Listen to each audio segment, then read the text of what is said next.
What's up, YouTube? It's the Action Figure Grader coming back to you with another video. And don't let this thumbnail fool you, because most of the items I'm going to cover in today's video are early mint on card figures. There were some incredible sales here over the last week or so, mainly 12 backs and 20 backs, just some absolute gems. And it's amazing that so many items sold at auction for the most part that I had to cover. And there were certainly some exceptions. There's some Empire Strikes Back cards, as you see here, a Palatoy Imperial Stormtrooper with the Hoth battle gear, and a really good deal on a Boushh for 65 back Return of the Jedi. So I want to cover it all, and I got most of it in this video, but there were a few that I was not able to kind of compile as part of this just because there were so many. So stay tuned, because later on in the coming days, I'll put together another video for some of this mint on card sales. I mean, just some unbelievable items. So let's go ahead and dig in. The first one is a 12-back A Darth Vader AFA 85. I mean, good Lord. This thing went for sale at auction, which you never see on eBay. And this one was a punched example with no price sticker. The photos were not great, so that might have kept the price down. But I expected this thing to sell for well above $5,000. It did not. It sold for $4,250. And me personally, I'm guessing it's because it was punched versus unpunched, and because the photos were not great. I mean, all the photos were inside of like a poly bag. But as you can see here, it's a 12-back A early Vader, not the SKU on the footer stand, which some people have asked about that. If you see this Darth Vader figure, that little footer that's at the very bottom of the blister, the very, very early 12-back A's had an SKU number, and those denote the very, very early 12-back A's. And then after that, they got rid of that SKU number, and later 12-back A's did not have that. So, but this one still is a 12-back A, 80, 85, 85 were the sub-scores for an overall 85. So a pretty incredible item to sell at auction. $4,250 took it home. I was expecting closer to $5,000, but it stayed a little bit south of that. There's the back of the card there. Just an awesome item. Next up was a 12-back A Princess Leia, straight 80s for the sub score. Again, it was punched, and it did have the big Toys R Us price sticker on there. I think that kept the price down as well. But normally you see these for sale, a 12-back A AFA 80. You're talking closer to $3,000 for retail prices on some of the non-eBay stores, or even on Facebook, excuse me. But this one sold at auction for $21.51 free shipping. So it did have some card curl, and that probably kept the price down a little bit. As you can see here, the card is pretty curled. So from a display standpoint, I could see that, holding the price back a little bit. Once you start digging into these really expensive 12 backs and 20 backs, it comes down to price stickers, whether it's punched or unpunched, if there's any card curl, things like that. But those kind of factors kept the price down on this one. But still, I would be more than happy with this one in my collection. $21.51, again, took that one home. And now this seller we've talked about in the past. I've never bought from this seller, but I've talked to several subscribers who have bought from Toy Scout. He's got 2 or 3 different accounts depending on where it's located. I guess they have several geographical locations. But this seller has graded, ungraded, and in this case, they had a batch of 12 and 20 backs that were pretty incredible.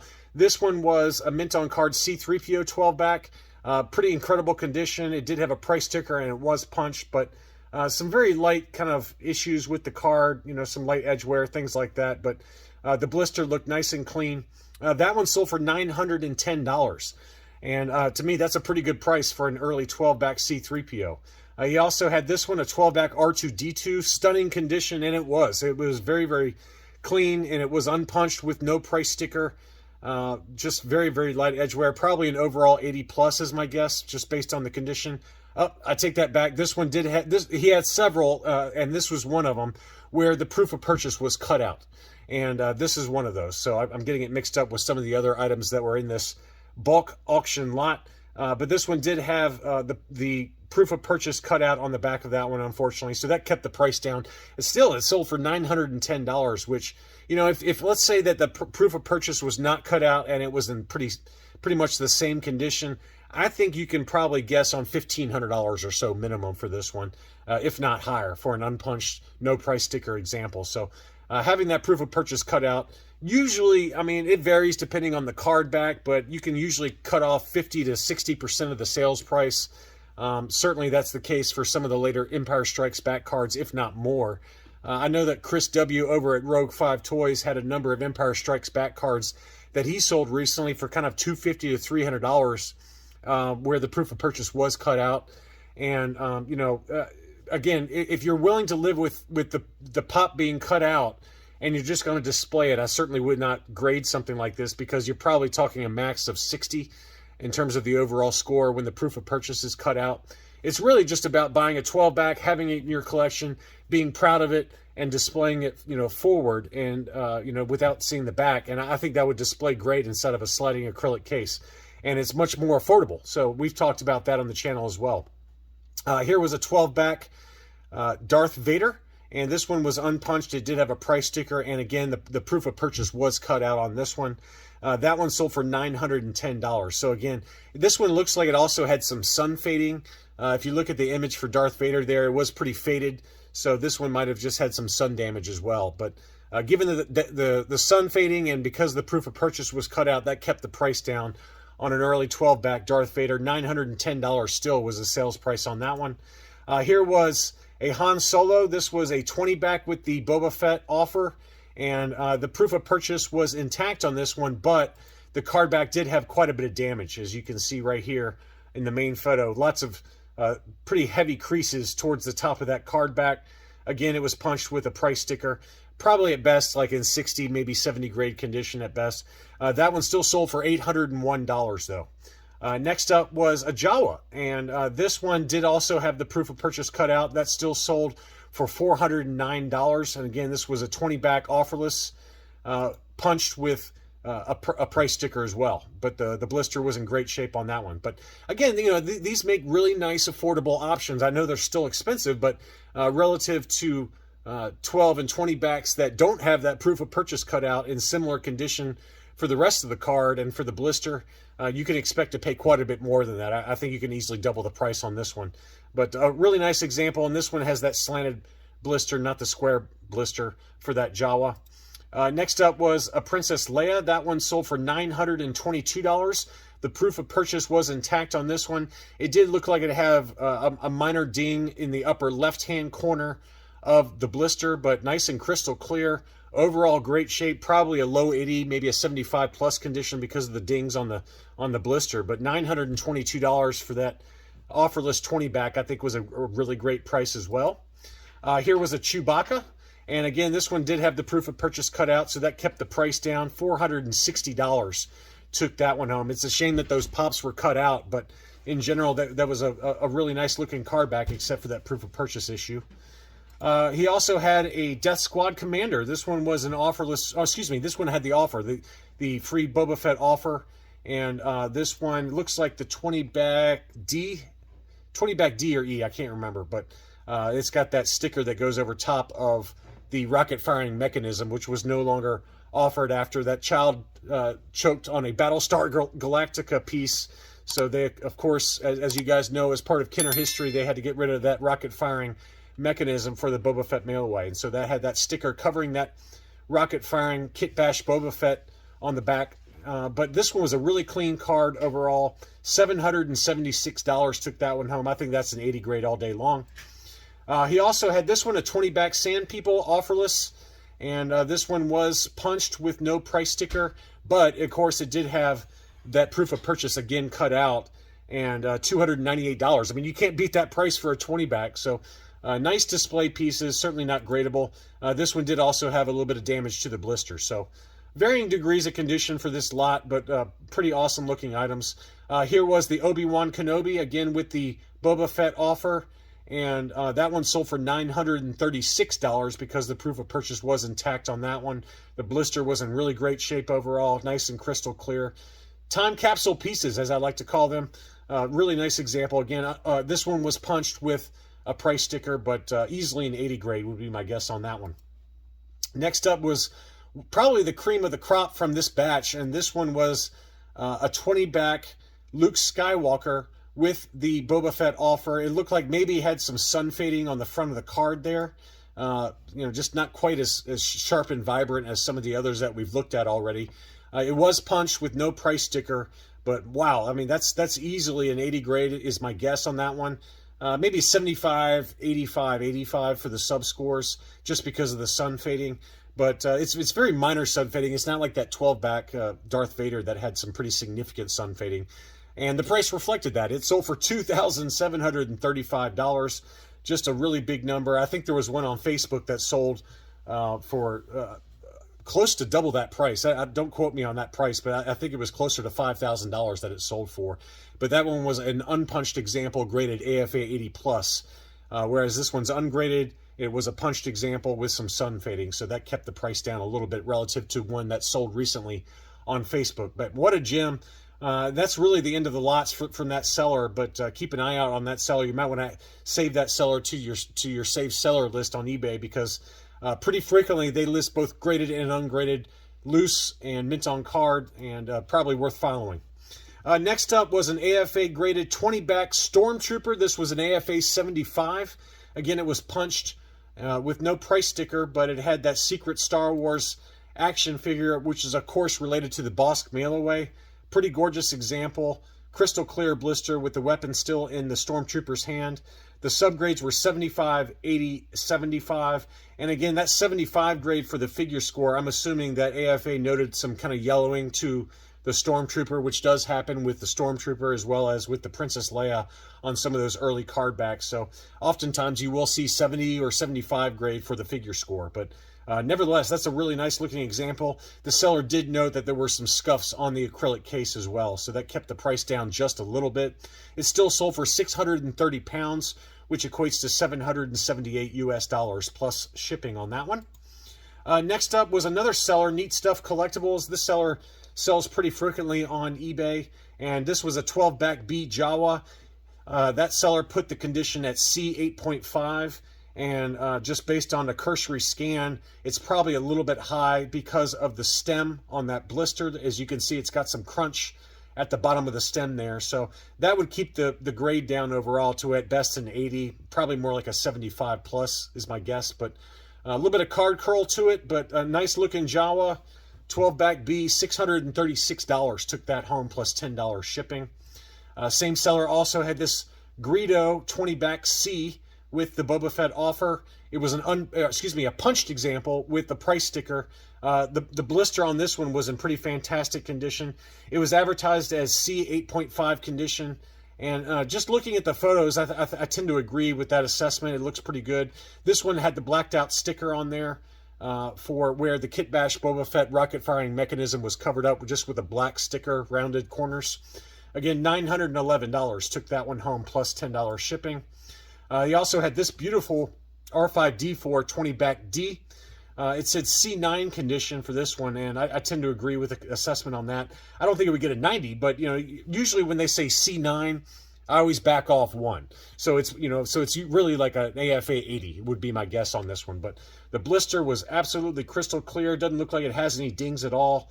And again, unpunched with the price sticker, Zare price sticker. And here's the back of the card there. Again, it's got some card curl, but you put that in a star case for a couple of weeks, I bet it would straighten it right out.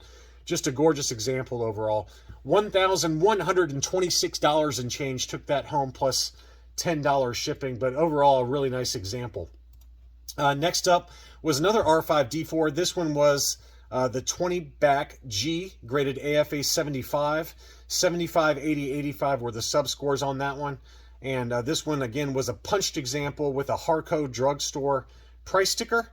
And this one was down in Alabama, so this one was in the U.S. There was another one that sold here recently for about the same price that was over in Japan in an auction, and it sold almost exactly the same price. It sold for $772 plus $20 shipping.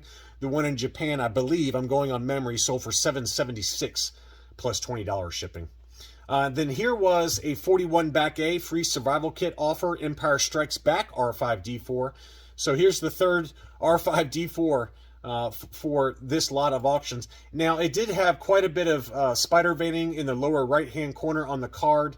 The blister did have a noticeable ding as well in the upper right-hand corner. But it was a punched example, again, with some wear around the hang tab. So, again, all of these factors, kind of kept the price down. You can see some sticker residue as well on the Jawa's head, on the front of the card back. So, all that kept the price down. $380 plus $12 shipping took that one home.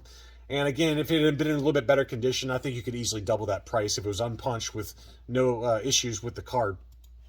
Next up was a gorgeous 47 back free 4-lime offer for the Sand People, unpunched, no price sticker.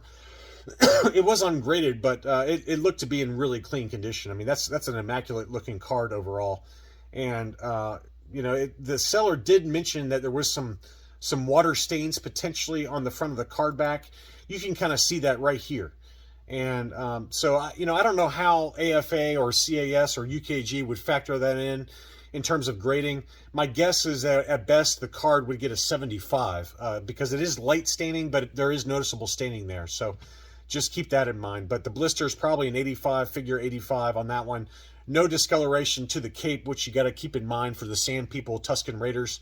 Oftentimes, even inside that blister, that cape can start to discolor, like kind of like a dark brown color. So very nice example though, and the price reflected that. 938 Australian dollars or 665 US dollars. To me, that's probably a little high, only because of the water staining on the card back. But still, it's a pretty nice example. I would be, you know, if you happen to get this, if you happen to be the person that bought this and you decide to get it graded, I'd be really curious as to know how the grading company would treat that water stain, because it's not that noticeable, but it is there, and certainly it would ding the card score on that one. Next up was a beautiful Palitoy Hoss Snowtrooper, and this was an AFA 80 example, 45 back C. Now you got to keep in mind with these Palitoy Return of the Jedi card backs is that some of these can be toy Tonys. So if you see a high grade one, make sure you compare it versus Mr. Palitoy's card back guide on Google. If you just, you know, go on the internet and type in Mr. Palitoy's card back guide, there's a very good guide in terms of which ones are toy Tonys. This Imperial Stormtrooper is not on that list. I think it's a later Palitoy card back, the 65 back, that is known to have toy Tonys for this Hoth Stormtrooper. So this one is a legitimate example. It's unpunched, and the subscores were 80, 85, 85 for an overall 80 Return of the Jedi 45 back C Hoth Stormtrooper. So gorgeous example, crystal clear blister, and here's the back of the card there. That sold for $647 in an auction. I was guessing $500 to $550 at best, but it certainly blew past that number. Always tough to find Return of the Jedi Palitoy cards in high-grade condition that are not toy Tonys. So when one comes up, people are going to bid on it, and that certainly was the case here on that one. Next up, we finally saw that Tri-Logo TIE Fighter palette that was graded UKG 75%. I had it in a couple of different what to buy videos, and after my video aired, it sold very quickly thereafter because the seller did drop the price a little bit. It sold for $759. I mean, I already said it in my what to buy video. I thought this was a great buy because I've seen some examples ungraded on Facebook sell for more than this. So to get a fairly high grade example for a very difficult to find Palitoy Tri-Logo TIE Fighter palette, 75 grade for $759. I know that seems like a lot of money for a Tri-Logo, but that's worth every penny to me, just given how hard it is to find that one. So $759 plus $16 shipping. Congrats if you happen to watch my video and pick that one up. Next up, I thought this was a great deal. This one was a 65 back Return of the Jedi Leia Boushh, and it was listed for $229.94. And I put it on my watch list because I knew it was going to sell pretty quickly, and it certainly did. It sold within a couple of hours. Just very light yellowing to the blister too. It did have a small ding on the helmet part of the blister, as you can see there, but it's very faint. I think it's an overall 80 plus, maybe 80, depending on how they treat that ding on that blister. But this was a really nice example, and I thought that price was really low, worth every penny. It was the best offer that was accepted was $199.99. So great pickup if you happen to pick that one up. I thought that was worth every penny. Next up, this seller had a number of Return of the Jedi items, and I was shocked by the sales prices on these. Here was a made in Spain 77 back US Return of the Jedi Greedo, and it had pretty moderate yellowing. It was an overall 80 score from UKG, 80, 85, 85, Greedo PvP. And how you can tell that this is a PvP figure is that, number one, the back of the card back is not glossy. It's kind of like the Lily Lettys. It's a very kind of like matte finish, you know, not very glossy like the typical US card backs. And then in the lower left-hand corner, it'll say Made in Spain. And so the PvP factory did make all of the Cantina creatures, Greedo, Hammerhead, Walrus Man, and Snaggletooth for the US market on these 77 backs. And they're not particularly hard to find, but they're not super common either. I've got the Greedo. I've got this one in a yellowed AFA 85 that I paid $350 for. It might have been even less than that. It might have been $335. And in all fairness, that was probably 3 or 4 years ago. But this one was a yellowed 80 with UKG, and it sold for $1,050 US dollars, or 850 pounds. That price shocked me. I was thinking max like 500 US dollars. It sold for well over double what I was expecting. But again, it was an unpunched card, and it is a foreign card back, foreign figure inside that blister. Scar, COO, PvP, Greedo. But man, I was really shocked by that price. That seems like a drastic overpay to me. No offense if you happen to buy that. That just seems like a really high price. But all of this seller's items sold really high. Here was a Luke Skywalker on the 77 back US card. It was punched with 2 price stickers, and it was very light yellowing. I mean, it's certainly a beautiful item. It's got the Luke looking photo. The blister was in great shape. Not heavily yellowed like you do find sometimes with these 77 back Luke Bespins, but that sold for 820 pounds, which is $1,013. I mean, that's, it's pushing almost double what I would expect this to sell for. I was thinking like $500 to $600 max, and it sold for well above that number. So pretty shocking price. And then finally, the same seller had this one, a 65 back clear blister Han Solo. This is not the alternate card image. It was punched with a price sticker. We just documented one that sold about a week ago that I would argue was in better shape than this one that sold for about $650. This one sold for 595 pounds, which is $735. So take that for what you will. But this seller commanded some really high prices on 3 really nice items. I'm not trying to say they're not nice. Every one of them is beautiful. But the prices were well above what I was expecting in an auction. And then finally, he also had this one, a 77 back clear blister R2-D2 sensor scope. It was unpunched, no price sticker, really fantastic condition overall.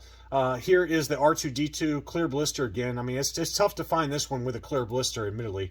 We talked about one that sold at Hakes that had very light yellowing that sold for, I think, between $300 and $400. This one sold for 500 pounds, which is $617 US dollars. So very, very big prices from that seller's items, but they were all gorgeous, and congratulations to the seller on that, because he got some I would argue above market prices for those items. Anyway, I just wanted to cover some really beautiful early 12 and 20 backs, as well as some of these later releases. Really surprising prices, both at the upper end as well as at the lower end. Thank you so much for watching, and I'll be back soon.